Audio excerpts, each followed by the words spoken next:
A very good morning to you. It's Women Voices on Rhythm 94.7 FM Abuja. I am here today with Sesi Toyin and I am Atinuke Nukay. Don't mind me, I'm so used to having my co-host around Zara Abdulkabir. She's not here today. You know, she's doing some international businesses. Good for her. So I'm here today with Sesi Toyin. Sesi Toyin is a wellness coach, a wellness train, anything around wellness.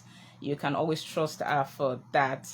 And of course, you know, yesterday was World Autism Awareness Day. We've had a lot of international days that had to do with, you know, wellness and, you know, even women and a whole lot of things. So we are going to center, we won't just dwell on autism. We're going to center around wellness, postpartum depression, maternal health and care, and all of that. So that is what we are going to be talking about today. Sesi, how are you doing? I can see you are trying to set up your own studio. Do you need a helping hand? No, I'm fine. I'm fine. Okay, yes. So that's actually why I stick manually to, you know, yes, because I know that needs a lot of mathematics and something to set up. All right. I'm well. I can see it's that. It's such a pleasure to be here. Yes. And you know, the passion for what we do is what drives us, you know, to just keep pushing every day, irregardless, you know. And I was telling someone the other day, I said the world has actually changed. It's like there's a new world order now after COVID. The world has changed. So the world globally, everybody now is taking care of themselves mentally. Because if you don't, you will find yourself in a place where you don't want to, in the hospital or the mental home, or you just see that you can't really push with life. That's with if you so much zest. Yes, you don't take care of yourself. That's if you find yourself. You know, finding yourself actually is a testimony on its own. Because somebody somebody once told me, oh, he had an accident. I said, for you to tell me you had an accident, that's a testimony that it wasn't other people saying it. Do you understand? You came out of it and you're able to say that you had an accident. So that's your first testimony. Just look on the positive side. And you know that erased the whole lot of the whole lot of pain. Like, okay, I never thought about this. I was thinking about the damaged car. I was thinking about and the other person's car I need to repair. But I didn't think about this one that you're just telling me about. Kai, you understand, you know. So if you don't take care of your mental health, apart from you finding yourself, you may not even find yourself at all. True. I've had situations where they just say somebody just was just walking and then slumped, or somebody was just sleeping and then passed from there. Probably, you know, especially these days, I don't know. I don't know if we're going to push it on only the economy or everything, but you now notice that a whole lot of people are bothered. People are sort of more angrier than before. Feel free to do what you want to do. People are more, you know, people seem to be more angrier than before. So that's actually why they say, why is entertainment selling? Why won't it sell? Because that's actually where people seem therapy. Yes, you understand. People seem to seek solace. So we're going to talk about managing the mental health, and then we're going to, of course, narrow it down to women, their maternal health, and of course, people still do not know about postpartum depression. Wow. I read about a woman who put her baby in the oven. I'm not sure, did you see it on my stats? And people were saying, oh, she's on drugs, oh, she's crazy. I said, no, she may not be on drugs, she may not be crazy. Do you know that? It's the economy. I said, animals. I have seen animals who kill their children. There's animals dogs. Kill their... I think it's a Labrador that eats the. Yes, I've even seen that. This one I saw a goat or so, you know, knocking down the child after I gave birth to the child. So it was some. I think there's a psychology behind that. That if they're weaklings, so they kill the child because the child doesn't have a survival chance in the world. Yeah, okay. Yeah. So when I was asking, and I said, don't I know about postpartum depression that human beings, we humans do, you know, and I started reading about postpartum, and I said, okay, so that explains a whole lot of things that we just, you know, it's just like autism too. When some children, you know, behave certain way, you just say, the child has mental problem, or the child is not, but you've not taken time to actually, you know, find out the reason that person is behaving like that. So I'd like us to talk about first mental health before we go straight into maternal mental health. Okay. So let's narrow it down to that. Okay, I love stories a whole lot, and I think stories is what sell. in this day and age, if you're not telling a story as a content creator, I don't know what you're doing. As an advocate, if you're not telling a story, you have not really started. And so I'm going to start with my own story. As you know, a mom that I've had five. I've had sure. the Your phone. okay. Yeah. Okay. So I've had chances of having 5 children, and actually literally had 5 losses of children, and eventually the one I have now is the 6th. Okay. So sorry to interrupt. 5 children or 5 pregnancies? Children. Okay. Yeah. So and the last one, they were actually a set of twins. Yeah, there was a set of twins, the last one, and then they passed. The both of them? Yes. Hi. So the one I have I'm now sorry is the about 6th. that. Is the 6th child. So during that period, there was a whole lot happening on the inside of me. You know, we run to religion here in Africa. Yes. So religion was one thing: go to church, pray, speak to the religious people, but they didn't have the solution to what I wanted. And in a way, I just wanted to get out of life. I just wanted to leave this world. I was like, okay, can I not just? I was telling my body, can you not just have a child? You know, it to me, I just felt there was something I was doing that was not making those children live and all of that. So when people, I'm so sorry. I don't understand. I'm asking this because of the people listening too. Does 5 surviving children? okay, you know, at the point you have to actually give birth to your child if the child dies. Yes. So when you give birth to the child, you term it as a child. Yes. It's no more a fetus. Yes. Yeah. So actually giving birth. So it was still birth, sort of. Yeah. That's actually why I'm asking. All surviving now. Okay. No. None of them survived. Oh, Jesus have mercy. I am sorry. Do you understand what I'm saying? That's actually why people need to know so that they can relate. And you know, when somebody is going through something out there, probably just lost one. Sorry to use just. It's not just. Probably lost one. And then now he hears of somebody who 5 happened to. True. You know, the person will just drop his keg like, okay, I want to know how you survived all this. That's actually why I'm asking. Yeah. Oh, I'm so sorry about that. I had to go into therapy because after having my child, like everybody would say, don't worry, when your child stays, then you'll be fine. It wasn't the same. You know, I was so upset. At a point, I would just leave the child with someone, and when they bring the child, I'm like, can't you just take this child away? I just want to be by myself. And then I started to wonder, was it not saying me that I could have done anything to have a child? And now I have this child and I want the child to just go away. And so that just proves that, okay, the hormones were rough, the hormones were not balanced, which in turn affected the emotions, and in turn affected the well-being, and in turn affected the chemical balance in the brain. So because I come from an integrative part of mental wellness, I also speak about the emotional part, and then the effect on the brain, and then the effect on the entire system of the human being. So that is just it. Being able to understand that, okay, there's something wrong here. I'm not behaving the way that I wish I could behave. That is the first point of awareness.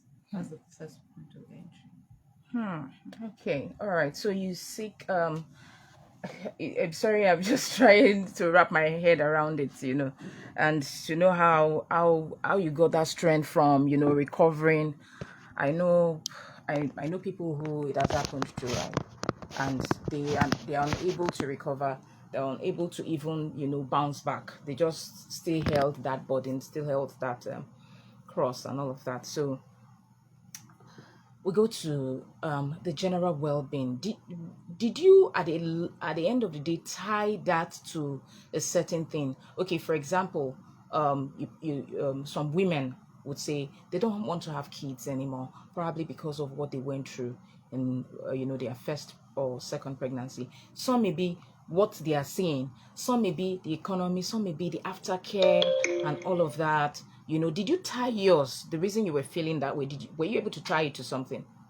Well, not exactly. I just felt that life was not being fair. That's what I felt. I felt life was not being fair. I felt God was not being fair. I have a book, actually. I'm on to my second book right now. One of the examples I gave in my first book was the fact that you actually think that God is not being fair, that God prefers other people to you, and there's a way you can go around that whole mindset, that whole concept. So to me, I just felt okay that there was someone somewhere out there controlling life, and the person just decided not to be fair with me. That's just what I thought, and that is why I said the kind of mental wellness and advocacy I do is it's all encompassing, with therapy, with energy medicine, with a whole lot of things, because we found out that it's not a one-way approach or one-way dimension. You have to attack it from everywhere: the mind, the body, the spirit, the soul, and everything, because that's actually where all the emotional injuries happen. So when I tuned in and I felt okay, the spiritual or the whole universe was against me, I think that was the breakdown for me. That's when I literally just broke down and I felt okay, there was no point going on. Okay, I would have thought that we should speak about, or we should talk about, the art of self-mastery and inner stability. But that would be, letting the cat out of the bag. So people should probably go and get the book and yes, and read it, know. But what is the objective of that that's self-mastery and inner stability? What's the objective? The objective is actually how to be able to regulate yourself, because you see, the world we live in is always moving. So we are on earth, we're earthlings, we're earth beings, and we're supposed to be grounded on earth. But you see, the way the earth is moving, right, sometimes you lose your grounding, you lose your balance, you lose your cool. But if you don't have the tools, we call them tools in personal development, if you don't have the tools or the equipment or the know-how to get yourself back into balance, you find yourself dysregulated, frustrated, irritable, angry, anxious, and you can slip into depression. So it's like a proactivity first aid guide. So I decided that was the first thing. I wanted to get that guide out of the way so that subsequent books, because I'm on my second book right now. Subsequent Congratulations. books, Well done. Well done. Subsequent books. Because I found that's one of the best ways I can reach people a whole lot. I love writing.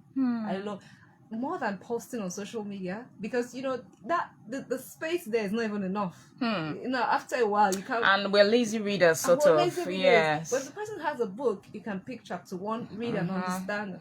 So yeah, that for me, that's the foundation. Being able to get yourself back in balance such that you are happy, you have harmony, you have peace of mind, and you can relate with other people. Yeah, so that's the objective, that's the goal. Okay. I'd like to know the source of your strength. Very, very important. I like to know the source of it, because one way or the other, most of us, we just tend to draw strength from something we don't know we're drawing strength from. For example, me, I draw strength from music. I draw strength from the church. I'm not saying that you should be a church person. It may not work for you, but it works for me. So I draw strength from my immediate family, the way they talk and everything. I also draw strength from picnicking. Just go lone picnic, or just sit down and be watching what other people. It really, really helps me. So some people have not been able to discover that. I just discovered that by accident, by chance, that when I do something like this, or when I'm listening to something and it just takes me off that problem, and I'm able to. There was a time I seek solace in alcohol, but I noticed that it really did more harm than good. So I had to just face it off, because they say problems know how to swim. So no matter how you drink to drown your problems, it will swim back up when when your eyes is when it's clear, when your eyes are clear. So so I had to discover those things. So would I put it as the do's and don'ts, so that that when you're going through, how do I draw my strength, and what are the things to avoid? Do I avoid people who are fire extinguishers, who talk down? What are the things to avoid, or what are the things you think one should draw strength from? Okay, first of all, I'll answer your question. What do I draw strength from? Personally, let me start with that one. I draw strength from the who I was before who I am now, because I try to imagine, what if there was another Sesi out there that was as confused as I was then and didn't have the solutions. So everything I do, where I'm coming from this morning, that was my driving force. What if there's another says that needs to hear this message? So that's my driving force, because then I knew how much I wanted to get out of life. So if that person is contemplating that, I want to be that voice. So that for me is my motivation. That is my strength. That's what makes me get up in the morning. Once I remember that persona, I'm fired up. I'm gingered up. I love music. I love good friends. I love having good chit chat with friends. Friends that are forward thinking. Yeah. You are thinking about the solution. Don't come and sit down and tell me about Nigerian problems. Yeah. I know them. I know. I know. But what is the solution? How can we get out of this? Yes, and don't judge. Don't overjudge. Yes, fine. Point out my fault, but don't over labor it. Yes. So what's the solution? What's the way forward? If I have forward thinking friends, as we're actually always thinking of the way forward, how can we establish this, make our lives better, make other people's lives better? Because we want to leave a legacy. I think I'm an extremist when it comes to that. If I sit down with a person and 5-10 minutes we're not talking about how I want to leave a legacy, I'm gone. You won't even find me there. And it's not pride, it's just the fact that as a human being, I've come to a place where I know that, when they say something like midlife crisis, you've come to that place where this is what I want from life, just let me have it. So yeah, so those are a couple of few things that are my own strength, and I think people discovered theirs over time, so I can't really label anybody and say, okay, this should be your strength or that should be your strength. I think over time people will discover. It's all about evolution, self-discovery, and getting to know yourself more each every day. Okay. Yes. Then, did you talk about the people that we should avoid, or the kind of things to avoid? Oh, the kind of things to avoid. People always say don't avoid your triggers because then you learn how to be strong. But if you don't have the tools on how to manage your triggers, please avoid people that trigger you. Please avoid people that trigger you. And if you know how to manage your triggers, if you can, still avoid them. But if you can't, try and face your fears and still use your tools to manage your triggers. Okay, we're running out of time. We're currently running out of time. So I'm also going to add to that. There is one song that is always, they say, count your blessings, name them one by one. That's another strength I used to get. Count your blessings, and it will surprise you how ungrateful you are. Not it will surprise you what the Lord has done, how ungrateful you are. So I tend to, when something is happening to me, I just look at the ones I look at the good side and be like, it could be worse. So why can't I just, if it's worse, what will I do? True. Having like a gratitude journal too is also good. Exactly, yes. So another thing, yes, I used to have all those stickers on the wall. I do. I have those stickers too. Okay, so I missed that 40. Your dinner at 40. Aww. I missed it, yes. Okay, so could you just wrap up the take home of that day? Because there were a whole lot. Because when I watched the compressed clip, I just thought, okay, you should be able to do I should be able to get like at least a 30-minute documentary. You understand? Like a CD that you would attach to that book that is coming. Please do it for us. Wow. Yes. I'll try. Yes. Okay. So, could you just talk about the take home? The take home. Probably 5 points, or just shrink it into 5 or 3 points. Take home. Wow, it's a lot. Like you said, I compressed a lot into that event. I compressed 3 things into that event. I launched the book, I launched an NGO, and I was also marking the fact that I turned 40. Because for me, I was just grateful that I was alive. I could have taken my own life way back. So take points. What you believe today might not be true tomorrow. What you strongly believe today, tomorrow it might not be true. So don't end it all on the perception you have now. Tomorrow things will actually be different. Okay. Nobody knew COVID, and the second one, nobody knew COVID was gonna Nobody. There's so many uncertainties in life. So for something to be certain now, it doesn't mean that it's going to be certain again. Keep evolving. Number 3. Keep evolving. Stay hungry. Number 4. Stay hungry for life. Stay hungry for growth. Stay hungry for contribution. And number 5, live, love, and laugh. Yeah. Receive love from God. Receive love from people. It's not easy to, if you're not the type that loves receiving things, start learning how to receive love. Live, love, and laugh. Always try to have a very good laugh. Like sometimes if I'm just like so exhausted, there's a WhatsApp group from my uni alumni. I'll just go inside there and have a good laugh and then come out again. And maybe in another 2 weeks, I'll go there and have a good laugh. So, laugh. Mental health again. We could go on and on, but let's just quickly take this message from Wale Oguntokun, our regular contributor all the way from Lagos. Wale Oguntokun says that the society generally needs to be made aware of many of these things, such as postpartum, etc., that happens to people, which affects them psychologically and makes them change their behaviors without knowledge of these things. Other people usually think that they have mental issues or are on drugs, and we won't know how to help them recover. All right, okay, so this is where we'll be calling it a wrap on the show today.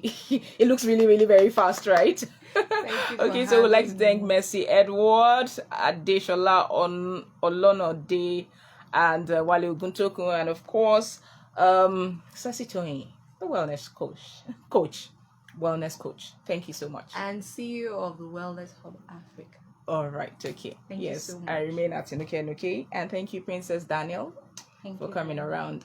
All right, okay, so this is where we'll be drawing the curtain today on Women Voices. Join us same time, 9:30 a.m. next week on Rhythm 94.7 FM, Abuja. To have a lovely day ahead. Thank you.